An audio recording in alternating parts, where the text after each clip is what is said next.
BFM Business, Intégral Placement, les réponses aux questions. On va démarrer avec presque aussi nombreux. Cette question de Laurie. Quelles recommandations Jean-François Filiat-Petit nous apporter pour débuter en bourse? Et c'est une question qui va intéresser sans doute beaucoup de particuliers par les temps qui courent, Jean-François. Oui, on a vu tout à l'heure qu'il y avait un certain nombre de particuliers, environ 150 000, qui étaient revenus en bourse à l'occasion de cette crise. Donc, j'imagine qu'il y en a d'autres qui ont envie de suivre. Déjà, premièrement, j'ai tendance à vous dire qu'il faut apprendre un peu l'investissement en bourse comme étant une sorte de hobby. Alors, je vais prendre un autre hobby. Par exemple, vous aimez dessiner. Eh bien, si vous aimez dessiner, en fait, on va considérer qu'il y a deux temps. Il y a un premier temps de préparation où vous allez choisir les outils que vous allez faire. Soit vous allez faire du crayon, soit vous allez faire de la peinture, soit vous allez faire de l'aquarelle. Donc, il va falloir un peu préparer tout votre matériel. Et puis, il y aura une deuxième étape qui sera la réalisation et vous passerez à l'action. Le gribouillis. Le gribouillis ou les choses absolument magnifiques. Mais donc, j'ai un peu tendance à dire que si vous voulez aller en bourse, c'est à peu près la même approche qu'il faut avoir. Premièrement, il y a une approche préparatoire. Et l'approche préparatoire, il faut la soigner parce qu'elle est malgré tout très très importante. Elle comprend en fait deux éléments. Le premier élément, c'est que pour aller en bourse, il faut un intermédiaire. Bref, il faut que vous ayez choisi un prestataire qui va transmettre vos ordres sur le marché pour vous permettre d'acheter et de vendre. Alors, le réflexe de base, c'est de se dire, bon, je suis dans une banque, donc je ne vais pas m'embêter, je vais passer par ma banque, j'ai un compte ordinaire, donc je vais ouvrir un compte. Là, je vous dis tout de suite, je pense que c'est un mauvais réflexe. Vous savez, chez Marché Gagnant, on est favorable à un principe qui est, d'un côté, on a un établissement pour gérer ses dépôts et ensuite, sur tous ces placements, on va ailleurs. Quand je dis tous ces placements, je pense naturellement à votre contrat d'assurance vie. On sait très bien que les Français ne le font pas, mais ils ont tort. Ils mettent leur assurance vie chez leur banquier. C'est une erreur parce que d'une part, les assurances vie des banques sont pas bonnes. D'autre part, on concentre les risques. Donc, nous, on pense qu'il faut aller ailleurs.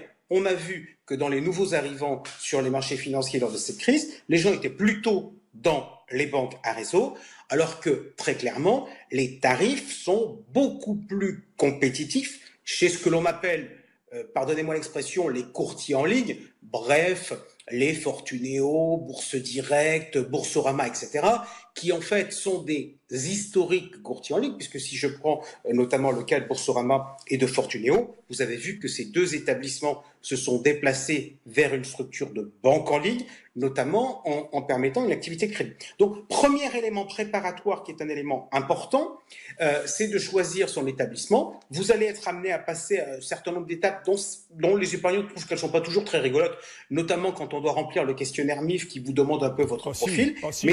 Si, quand même.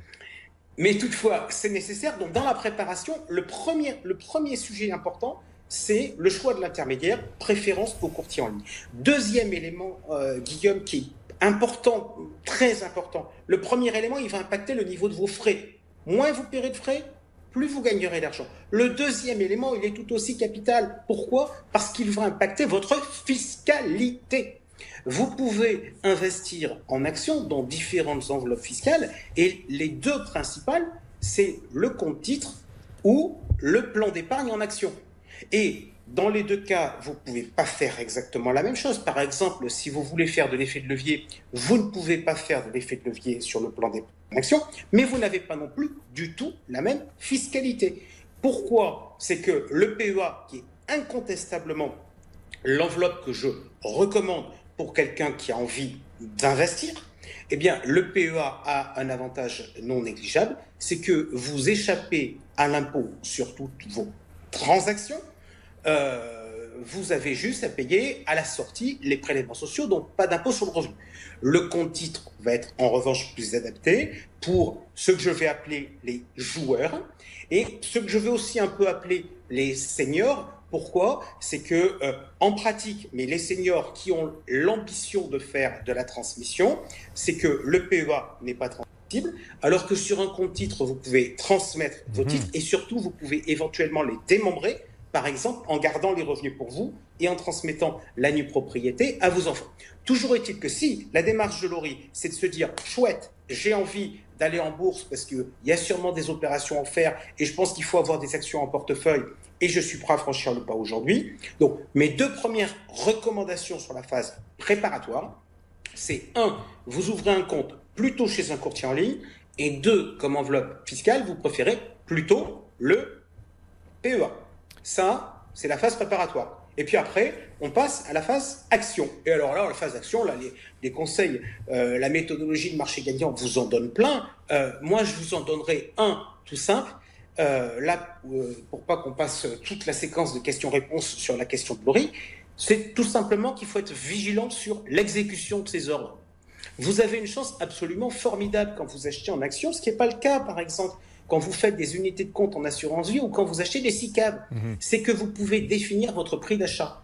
Avec une SICAV, vous subissez le prix. Et d'ailleurs, on voit qu'il y a beaucoup de problèmes aujourd'hui avec la crise, puisqu'il y a des gens, par exemple, qui ont vendu, et ils se sont dit, ah ben tiens, vu la valeur auquel je vends, je vais toucher 100. Et en fait, parce que ça bougeait beaucoup, ils ont finalement touché par 95, parce qu'ils n'ont pas compris. Pourquoi? C'est que les SICAV, ça fonctionne à cours inconnu. On va faire l'opération sur une valeur que l'on ne connaît pas.